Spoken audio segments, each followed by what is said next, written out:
Hello friends, welcome back to my channel. എൻ്റെ video അപ്പോൾ പുതിയൊരു വീഡിയോയിലേക്ക് സ്വാഗതം. അപ്പോൾ ഇന്ന് നമ്മൾ ഫുക്കോക്ക് ഐലൻഡിൽ വന്നിട്ട് 4 ഡിഫറെൻറ്റ് ഐലൻഡ്സിലേക്ക് ഐലൻഡ് ഹോപ്പിങ്ങിനായിട്ട് പോവാൻ കേട്ടോ. ഇതിൽ ചില ഐലൻഡ്സിൽ നമുക്ക് ബോട്ട് ത്രൂ മാത്രമേ എത്താൻ പറ്റുള്ളൂ. അതുകൊണ്ട് തന്നെ നമ്മളൊരു പാക്കേജ് എടുത്തിട്ടാണ് ഇന്ന് പോകുന്നത്. അപ്പോൾ ഇവിടെ നിന്നാണ് നമ്മുടെ ഇന്നത്തെ ട്രിപ്പ് സ്റ്റാർട്ട് ചെയ്യുന്നത്. നമ്മളോട് ബസ് വെയിറ്റ് ചെയ്യാൻ പറഞ്ഞത് പേൾ ഫാമിൻ്റെ പുറത്തായിരുന്നു. അപ്പോൾ എന്തായാലും വെയിറ്റ് ചെയ്യുന്ന സമയത്ത് പേൾ ഫാമിൻ്റെ അകത്തോടെ കയറി കണ്ടേക്കാൻ നമ്മൾ വിചാരിച്ചു. ഇവിടെ ഫ്രീ എൻട്രി ആണ് കേട്ടോ. പേള് കൊണ്ടുണ്ടാക്കിയ സാധനങ്ങളുടെ ഒരു കലാവിരുന്നെന്ന് വേണമെങ്കിൽ പറയാം. പേള് കൊണ്ടുണ്ടാക്കിയ ഓർണമെന്റ്സ് ലൈക്ക് ഇയറിങ്സ്, ചെയിന്, ബ്രേസ്ലെറ്റ് എന്ന് വേണ്ട എല്ലാ സാധനങ്ങളും, പിന്നെ സുവനീർസ്, സ്റ്റാച്യൂസ്, അങ്ങനെ പല പല സാധനങ്ങൾ ഉണ്ടാക്കി വെച്ചിട്ടുണ്ട് കേട്ടോ. നമുക്ക് കണ്ടു കഴിയുമ്പോൾ പലതും വാങ്ങണമെന്ന് തോന്നും. പക്ഷെ നമ്മൾ മനസ്സിൽ കാൽക്കുലേറ്റ് ചെയ്തതിനേക്കാളും ലേശം എക്സ്പെൻസീവ് ആണ് ഇവിടെ സാധനങ്ങൾ. നമ്മളിപ്പോൾ ഇതിന് മുമ്പിൽ വന്ന് നിന്ന് വെയിറ്റ് ചെയ്തുകൊണ്ട് മാത്രം അകത്ത് കയറിയതാണ് കേട്ടോ. സ്ഥലം വെർത്ത് വിസിറ്റ് ആണോ എന്ന് വെച്ചിട്ടുണ്ടെങ്കിൽ അത്ര വലിയ വെർത്ത് വിസിറ്റ് എന്നൊന്നും പറയാനില്ല. നിങ്ങൾ പേൾ സാധനങ്ങളോടൊക്കെ ഫാൻസി ആണെങ്കിൽ കയറി കാണാൻ വാങ്ങിക്കാം. അപ്പൊ നമ്മുടെ ഗൈഡ് നമ്മളെ പുറത്തുനിന്ന് വിളിച്ചിട്ടോ നമുക്ക് ഇറങ്ങാനുള്ള സമയം. അപ്പൊ ഈ കാണുന്ന സിൽവർ കളറുള്ള സാധനം ഞാൻ അവിടെ നിന്ന് വാങ്ങിച്ചതാണ്. ക്രിസ്റ്റൽ എന്നോ അങ്ങനെ എന്തോ പറഞ്ഞാണ് തന്നത്. സംഭവം അത്ര ചീപ്പൊന്നും അല്ല. നിയർലി 4.5 പൗണ്ട്സിന് അടുത്തായി. പക്ഷെ ഞാൻ അവിടെ ഒരു 10 days സ്പെൻഡ് ചെയ്തിട്ടും കളറൊന്നും പോയില്ല കേട്ടോ. ഞാൻ എന്നിട്ട് കടലിലും വെള്ളത്തിലൊക്കെ ചാടിയായിരുന്നു. കളർ പോകുന്നില്ല എന്നുള്ളൊരു ഗ്യാരണ്ടി എന്തായാലും ഉണ്ട്. അപ്പൊ നമ്മുടെ ഐലൻഡ് ഹോപ്പിംഗ് ട്രിപ്പ് ഇവിടെ നിന്ന് സ്റ്റാർട്ട് ചെയ്യാണ് കേട്ടോ. അപ്പൊ നമ്മൾ ക്ലൂക്ക് ത്രൂ ആണ് ഇത് ബുക്ക് ചെയ്തത്. കുറച്ച് ചീപ്പസ്റ്റ് ആയിട്ടുള്ള ഒരു ഓപ്ഷനാണ് നമ്മൾ എടുത്തത്. സാധാരണ വീഡിയോസിലൊക്കെ എല്ലാവരും പറയുന്ന കേൾക്കാറുണ്ട് ക്ലൂക്ക് ഭയങ്കര ചീപ്പാണ്. അത്ര ചീപ്പാണെന്ന് പ്രതീക്ഷിച്ചൊന്നും പോകരുത് കേട്ടോ. എല്ലാത്തിനും ഒരു മിനിമം പ്രൈസ് ഒക്കെ ആകും. അപ്പൊ അത് നമ്മൾ പെട്ടെന്ന് പ്രൈസ് കാണുമ്പോൾ ഞെട്ടരുത് എന്നെ പോലെ. അപ്പൊ നമ്മളെ കൊണ്ടുപോകുന്ന ടീമിന്റെ പേര് സൂപ്പർ ബീച്ച് ട്രിപ്പ് എന്ന് കണ്ടാണ് കേട്ടോ. അതിന്റെ ഹാൻഡ് ബാൻഡ് ആയിരുന്നു ഇപ്പൊ ഞാൻ കാണിച്ചത്. അപ്പൊ നമ്മളെ കൊണ്ടുപോകാനായിട്ടുള്ള ബോട്ട് ഇവിടെ ആദ്യമേ തന്നെ വെയിറ്റിംഗ് ആണ്. നമ്മൾ ആദ്യമേ തന്നെ ബോട്ടിൽ കയറി ഒരു സൈഡ് സീറ്റ് ഒക്കെ കണ്ടുപിടിച്ചിരിക്കാൻ തുടങ്ങിയപ്പോഴേക്കും കൂടെ ഉണ്ടായിരുന്ന മനുഷ്യൻ നോ അവിടെ അല്ല ഇവിടെ കയറിയിരിക്കുക എന്ന് പറഞ്ഞപ്പോൾ നമുക്ക് പെട്ടെന്ന് ഒരു അടി കിട്ടുമല്ലേ. നമ്മൾ UK ആ പൊളൈറ്റ്നെസിന്റെ ഓവർവെൽമിംഗ് എന്നുള്ള പ്ലേസിൽ നിന്ന് പെട്ടെന്ന് വന്ന് നോ അവിടെയല്ല ഇവിടെ എന്ന് കേട്ടപ്പോൾ ഒരു അത്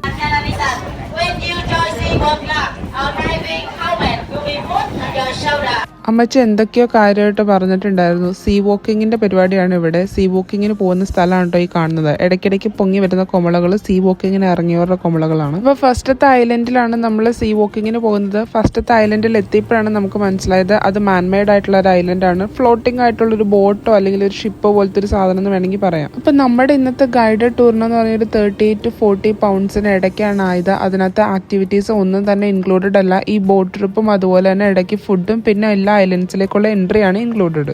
ഫുഡ് എന്ന് പറഞ്ഞാൽ നല്ല അടിപൊളി ഒരു വലിയ ബൊഫേ ആയിരുന്നു കേട്ടോ. അപ്പം നമ്മൾ നന്നപോലെ വിശന്ന് പൊരിഞ്ഞിരുന്നുകൊണ്ട് ആ ബൊഫേ നല്ല ഹെൽപ്ഫുൾ ആയിരുന്നു. അതുകൂടാതെ നമുക്ക് കേബിൾ കാറിലേക്കുള്ള എൻട്രി ഉണ്ട് കേട്ടോ. ഫുക്കോക്കിലുള്ള കേബിൾ കാർ എന്ന് പറഞ്ഞാൽ വേൾഡിലെ തന്നെ ദ ലോങ്സ്റ്റ് കേബിൾ കാർ എന്നാണ് പറയുന്നത്. എന്തായാലും കേബിൾ കാർ ട്രിപ്പ് ഒക്കെ അടുത്ത വീഡിയോയിലായിരിക്കും കേട്ടോ വരുന്നത്. അങ്ങനെ നമ്മൾ സെക്കൻഡ് ഐലൻഡിൽ എത്തിട്ടോ. സെക്കൻഡ് ഐലൻഡ് എന്ന് പറഞ്ഞാൽ കുറച്ചും കൂടെ ക്രൗഡഡ് ആയിട്ടുള്ള ഐലൻഡ് ആണ്. പക്ഷെ കാണാനായിട്ട് നല്ല ഭംഗിയുള്ള ഒരു ഐലൻഡ് ആയിരുന്നു കേട്ടോ. അവിടുന്ന് നമ്മൾ ഫസ്റ്റ് ആക്ടിവിറ്റിക്ക് വേണ്ടി കയറി.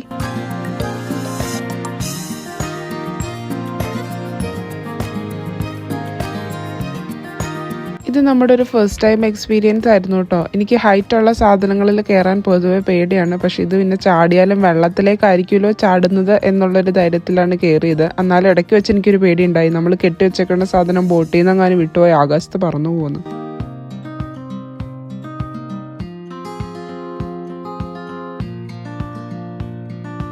അപ്പോൾ പാരസെയിലിംഗ് ഫസ്റ്റ് എക്സ്പീരിയൻസ് ആയിരുന്നുകൊണ്ട് തന്നെ ഫണ്ണായിരുന്നു കേട്ടോ. നല്ല രസമുണ്ടായിരുന്നു. പെട്ടെന്ന് അങ്ങ് തീർന്നു പോയോ എന്നൊരു സംശയമായി. അപ്പോൾ പെർ പേഴ്സൺ ഒരു 50 പൗണ്ട്സോളം ആയിരുന്നു കേട്ടോ. 50 പൗണ്ട്സ് പ്ലസ് നമ്മുടെ കയ്യിൽ ക്യാഷ് ഇല്ലാത്തതുകൊണ്ട് കാർഡായിരുന്നു കൊടുത്തത്. കാർഡ് എടുത്തപ്പോൾ അവർ എക്സ്ട്രാ കുറച്ച് പൈസയും കൂടെ അതിനകത്ത് വാങ്ങിച്ചായിരുന്നു. പിന്നെ നമ്മുടെ പാക്കേജിൽ ഇൻക്ലൂഡഡ് ആയിട്ടുള്ള കുറച്ച് ഫോട്ടോഷൂട്ട്, കുറച്ച് വീഡിയോ ഷൂട്ട്, അങ്ങനത്തെ പരിപാടികളൊക്കെ ഉണ്ടായിരുന്നു. പിന്നെ 50 പൗണ്ട്സ് ആയത് നമ്മുടെ ഡ്രോൺ ഷോട്ടിനും കൂടെ കൂടിയായിരുന്നു കേട്ടോ. അങ്ങനെ നമ്മൾ നമ്മുടെ തേർഡ് ഐലൻഡിൽ എത്തിട്ടോ. തേർഡ് ഐലൻഡ് ഫുൾ ഒരു യൂറോപ്യൻ വൈബാണ്.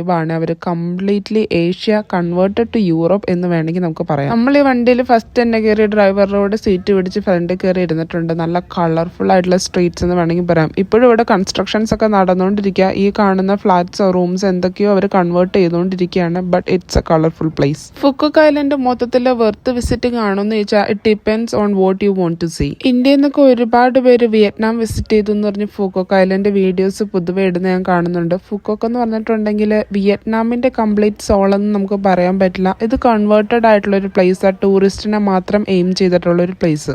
റിയൽ വിയറ്റ്നാം എക്സ്പീരിയൻസ് ചെയ്യണമെന്ന് നിങ്ങൾക്ക് ആഗ്രഹം ഉണ്ടെങ്കിൽ വിയറ്റ്നാമിന്റെ മെയിൻലാൻഡിൽ തന്നെ പോകണം. അവിടുത്തെ കുറച്ച് ഗ്രാമങ്ങളിലേക്കൊക്കെ പോയി ഈ സോഷ്യൽ മീഡിയ ഹൈപ്ഡ് ആയിട്ടുള്ള ഐറ്റ്നറീസ് ഒക്കെ വിട്ടിട്ട് നമ്മുടെ സ്വന്തമായിട്ടുള്ള ഐറ്റ്നറിയിൽ ട്രാവൽ ചെയ്തിട്ടുണ്ടെങ്കിൽ മാത്രമേ റിയൽ വിയറ്റ്നാമിന്റെ കൾച്ചറും അതുപോലെ തന്നെ ഫുഡും ഒക്കെ നമുക്ക് എക്സ്പീരിയൻസ് ചെയ്യാനായിട്ട് പറ്റുള്ളൂ. നമ്മുടെ ബഫറ്റ് ഇന്ന് ഇൻക്ലൂഡഡ് ആണെന്ന് പറഞ്ഞല്ലോ. അപ്പൊ നമ്മൾ മാംഗോ റെസ്റ്റോറന്റിലേക്കാണ് ബഫറ്റിനായിട്ട് കയറുന്നത്. ഇവിടെ വെജിറ്റേറിയനും നോൺ വെജിറ്റേറിയൻ ഓപ്ഷൻ ഇട്ടിട്ടോ, കാരണം ഇന്ത്യൻസ് വരുന്നവരിൽ മജോറിറ്റി വെജിറ്റേറിയൻസ് ആയിരിക്കും. അതുകൊണ്ട് തന്നെ അവർ സെപ്പറേറ്റ് ഒരു വെജിറ്റേറിയൻ കൗണ്ടർ ഉണ്ടാക്കിയിട്ടുണ്ട്. നമ്മുടെ കളറൊക്കെ കണ്ടിട്ട് നമ്മളെന്തായാലും വെജിറ്റേറിയൻ കൗണ്ടർ കൊണ്ടുവന്ന് കയറ്റി വിട്ടായിരുന്നു കേട്ടോ. അപ്പൊ പിന്നെ നമ്മൾ എൻട്രൻസിൽ പോയി പറഞ്ഞു ഹംകോ നോൺ വെജിറ്റേറിയൻ ചായ എന്ന് പറഞ്ഞ് നോൺ വെജിറ്റേറിയൻ കൗണ്ടറിലേക്ക് നമ്മൾ പോയി. നമ്മുടെ വിശപ്പിന്റെ വിളി കാരണം ഫുഡിനൊക്കെ വല്ലാത്ത ടേസ്റ്റ് ആയിരുന്നു. വൈഡ് വെറൈറ്റി ഓഫ് ഫുഡ് ഉണ്ടായിരുന്നു. അതിപ്പോൾ വിയറ്റ്നാമിന്റെ തന്നെ ഒതന്റിക് ഫുഡ് ആണോ എന്നറിയില്ല. എന്തായാലും ഇത് വിയറ്റ്നാമിൽ നമ്മൾ വന്നിട്ട് കഴിച്ച ഫസ്റ്റ് ഫോ ആയിരുന്നു കേട്ടോ. ഫോയുടെ പ്രൊനൗൺസിയേഷൻ ഫോ എന്നല്ലെന്നാണ് തോന്നുന്നു, ഫ എന്നാണ് പറയുന്നതെന്ന് തോന്നുന്നു. എന്തായാലും I fell in love with the ഫ. ഫാഡ് തന്നെ പല ടൈപ്പുകളുണ്ട് കേട്ടോ. ഫാ ബോ, ഫാ ഗ, ഫാ ഡേ എന്നൊക്കെ പറഞ്ഞ് അതിനകത്ത് വരുന്ന മീറ്റോ ഫിഷോ എന്താ നമ്മൾ മിക്സ്ചർ ഇടുന്നതിനനുസരിച്ച് അതിൻ്റെ പേര് മാറും. നമുക്ക് ഇത്തവണ കിട്ടിയത് ബീഫിൻ്റെ ആണോ, അടിപൊളി സാധനമായിരുന്നു കേട്ടോ. അതിൻ്റെ വെള്ളത്തിന് തന്നെ വല്ലാത്ത ടേസ്റ്റ്. വിയറ്റ്നാമിൽ എന്തെങ്കിലും പോകണമെന്ന് ആഗ്രഹമുള്ള ആരെങ്കിലും വീഡിയോ കാണുന്നുണ്ടെങ്കിൽ ഒരു പ്രത്യേക കാര്യം ശ്രദ്ധിച്ചോളൂ. നിങ്ങൾക്ക് 2 കോലിൽ കുത്തി ഫുഡ് കഴിക്കാൻ അറിയില്ലെങ്കിൽ 2 കോല് വീട്ടിൽ വാങ്ങിച്ചു വെച്ച് പ്രാക്ടീസ് ചെയ്തിട്ട് മാത്രം പോവുക, ഇല്ലെങ്കിൽ നമ്മുടെ അവസ്ഥയാവും. ഇവിടെ ഒരു തീം പാർക്കിലേക്കുള്ള എൻട്രിയും കൂടെ ഉണ്ടായിരുന്നു കേട്ടോ, വാട്ടർ തീം പാർക്കിലേക്ക്. പക്ഷെ നമ്മൾ ഫുഡ് കഴിച്ച് സമയം വൈകി പോയത് അറിഞ്ഞില്ല. എന്തായാലും ബാക്കി വിശേഷങ്ങളുമായിട്ട് അടുത്ത വീഡിയോയിൽ നമുക്ക് കാണാം. ഇന്നത്തെ വീഡിയോ ഇഷ്ടപ്പെട്ടു എന്ന് വിചാരിക്കുന്നു. ലൈക്കും ഷെയറും കമന്റും ഒന്നും ചെയ്യാൻ മറക്കല്ലേ. അപ്പോൾ പുതിയ ഫുക്കൊക്കെ വിശേഷങ്ങളുമായി മറ്റൊരു വീഡിയോയിൽ കാണാം. ബൈ.